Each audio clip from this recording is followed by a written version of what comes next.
already sitting in Aso Rock, to a former bank president who ran the entire African continent's money, to a fiery activist who has been arrested, beaten, and jailed but has never stopped fighting. The Yoruba race is producing political titans at a level this country has never seen. Welcome to Top 10 Yoruba, the channel where we celebrate Yoruba excellence, Yoruba history, and Yoruba greatness. Today, we are counting down the top 10 political figures, and trust me, by the time we reach number 1, you will understand why this election could change Nigeria forever. Subscribe if you are not yet subscribed, and hit that bell so you never miss a thing from Top 10 Yoruba. At number 10, we have the man that Nigerians keep drafting even when he keeps saying no. Dr. Akinwumi Adesina, the former president of the African Development Bank. Now here is the thing about Adesina. He is not officially in this race. He has said so himself more than once. When an interview on Arise Television sparked national headlines suggesting he was hinting at a presidential bid, he went straight to his X account and clarified his words. He said he never declared for president. He said he was misrepresented, and yet Nigeria refused to listen. Why? Because Adesina is the kind of man that makes you wish the rules of common sense apply to politics. As Nigeria's Minister of Agriculture under President Goodluck Jonathan, he transformed the sector. As FDB president, a role he held from 2015 to 2025, he mobilized hundreds of billions of dollars for African development and won global recognition that no Nigerian politician can touch. His name alone carries international weight. His face belongs on magazine covers. And every time he says, "I am not running," another support group somewhere buys a nomination form in his name. At number 9 is a man who has been warning Nigeria about itself for 30 years and is still standing. Pastor Tunde Bakare. He is a pastor. He is a civil society activist. And he is perhaps the most intellectually rigorous voice in Nigerian public life today. You may remember him as the running mate to General Muhammadu Buhari in the 2011 presidential election, a ticket that came terrifyingly close to unseating Goodluck Jonathan. You may remember his latter reign assembly, one of Lagos's most politically engaged congregations. You may remember the fire of his sermons, where he has never shied away from condemning power, condemning corruption, or condemning the very politicians who sit in his front row on Sundays. And his voice reaches across religious lines in a way that few politicians can match. He has credibility with the educated class, the church community, and the civil society world. He represents the strand of Nigerian politics that says we do not just need better politicians, we need a moral reset. Coming in at number 8, former governor of Ogun State and serving senator Ibikule Amosun. Do not let the relative quiet fool you. Amosun is a political strategist of the highest order. And in Nigerian politics, the most dangerous players are often the ones who move in silence. As governor of Ogun State for 8 years, from 2011 to 2000, Amosun built an iron-tight political structure in one of Nigeria's most industrially strategic states. He is deeply connected to powerful political blocs in the north. The kind of relationships that are worth more than campaign budgets when delegate season begins. He has clashed with the APC establishment before. He once backed his own governorship candidate against the party's preference, and he did it openly. That tells you something about the kind of man he is. Someone who believes his structures can survive a direct confrontation with the national party machine.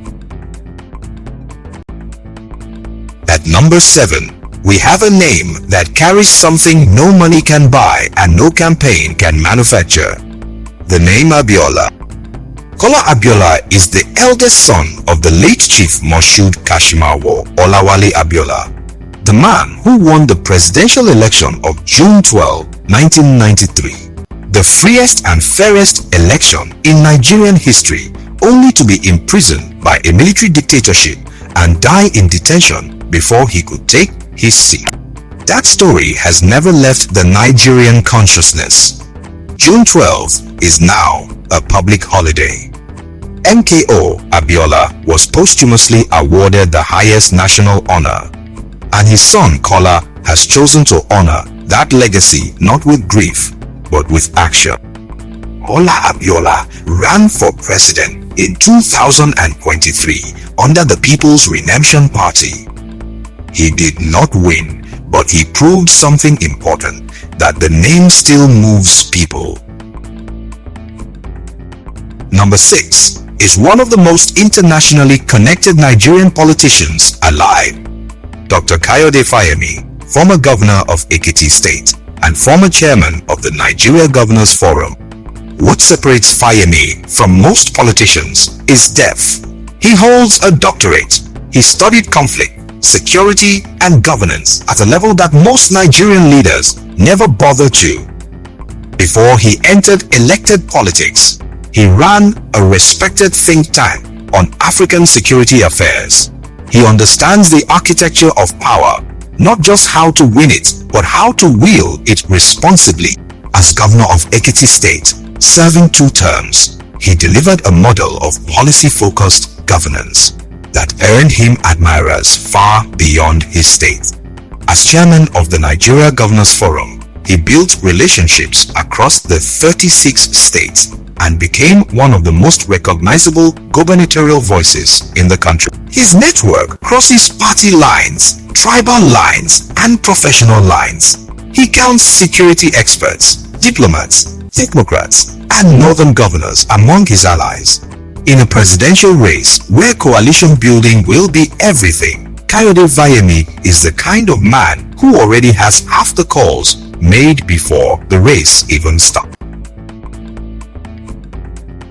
Number 5, we arrive at the man that Nigerians, regardless of their party, consistently hold up as an example of what good governance can look like. Babatunde Raji Fashola, Senior Advocate of Nigeria, former Governor of Lagos State, former 2-term Minister of the Federal Republic. When Fashola was Governor of Lagos from 2007 to 2015, he transformed the commercial capital of Africa. He tackled flooding. He built roads and bridges that changed the movement of an entire megacity. He introduced the Bus Rapid Transit System. He reclaimed Oshodi from chaos and turned it into something that looked like order. He made Lagos feel, for a brief and hopeful moment, like a city that was actually trying. Then as Minister of Power, Works and Housing, and later Minister of Works and Housing under President Buhari, he continued building infrastructure on the national level, completing projects that had been abandoned for decades. Fashola does not shout, he plans, he executes, he delivers. And in a country exhausted by leaders who talk endlessly and build nothing, that record is priceless.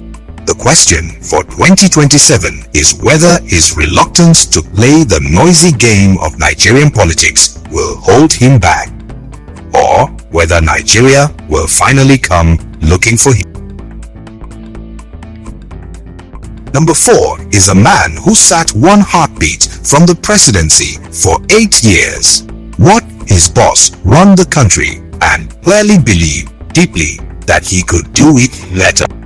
Professor Yemi Osibajo, Senior Advocate of Nigeria, theologian, legal scholar, former Vice President of the Federal Republic of Nigeria. During the 2023 APC presidential primary, Osibajo declared his candidacy against his political godfather, Bola Ahmed Tinubu, in one of the most dramatic intra-party showdowns in recent Nigerian history. It was an act of extraordinary political courage, or depending on who you ask, an act of extraordinary political miscalculation. He lost the primary. But the fact that he ran at all and gathered as much support as he did told the country something important. Yemi Osinbajo is not content to be a footnote. His support base is unique. Technocrats love him. Moderate youth groups love him. Professionals who want intelligence in the presidency love him. He speaks in full sentences about policy. He understands the economy. He ran Nigeria's economic management during stretches of President Buhari's ill health. For 2027, Professor Osinbajo remains one of the most credible and prepared candidates in the Yoruba political space, and one of the most dangerous because he has already proven he is willing to challenge anyone. Ladies and gentlemen, number 3. And this man has just made one of the most seismic political moves in recent Nigerian history.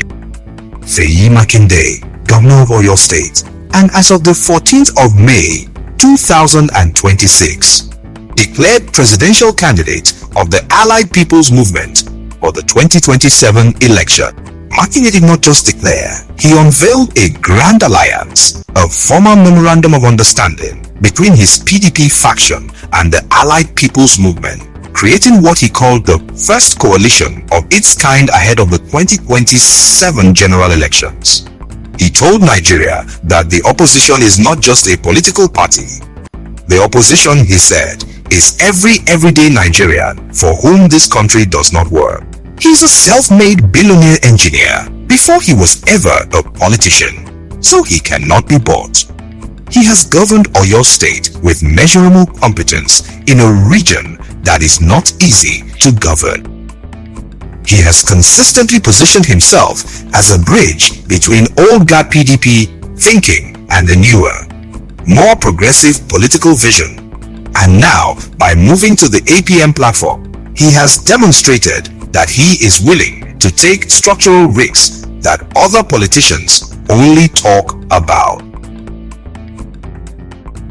Brace yourself, because number 2 on this list is not someone you will find in the usual political establishment. He has no governorship. He has no ministerial record. He has never sat in Aso Rock.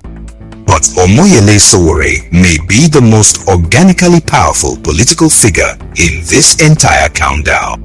Sowore is a journalist, an activist, a presidential candidate. He ran in 2019, a human rights fighter, and a man who has been arrested, detained, and prosecuted by the Nigerian state not once but repeatedly for daring to say what millions of Nigerians think but are afraid to speak aloud. His roots go all the way back to the 1990s when, as a student activist at the University of Lagos, he was at the front lines of the movement against the brutal military dictatorship of Sani Abacha. That is not a political talking point. That is history. That is sacrifice. That is a man who has been in this fight since before most of today's Nigerian youth were born. And in 2023, something remarkable happened. Social media discourse, including heated debates sparked by commentators and recently influencers like VDM, ended up drawing a straight line from Sowore's anti-Abacha activism in the 90s to his modern-day sacrifices for Nigerian democracy. Young Nigerians who had never heard his full story suddenly understood his consistency. And consistency in a political landscape full of opportunists is the rarest currency of all. Sowore's base is the radical, the fed up, the ones who look at the current political clap and feel nothing but contempt. If that demographic mobilizes in 2027 the way their energy suggests they might, like they did in 2023 with Peter Obi's Obedient Movement and 2020 End SARS protest, Omoyele Sowore is a powerful contender. And finally, at number 1, the most powerful Yoruba political figure in Nigeria today, and the man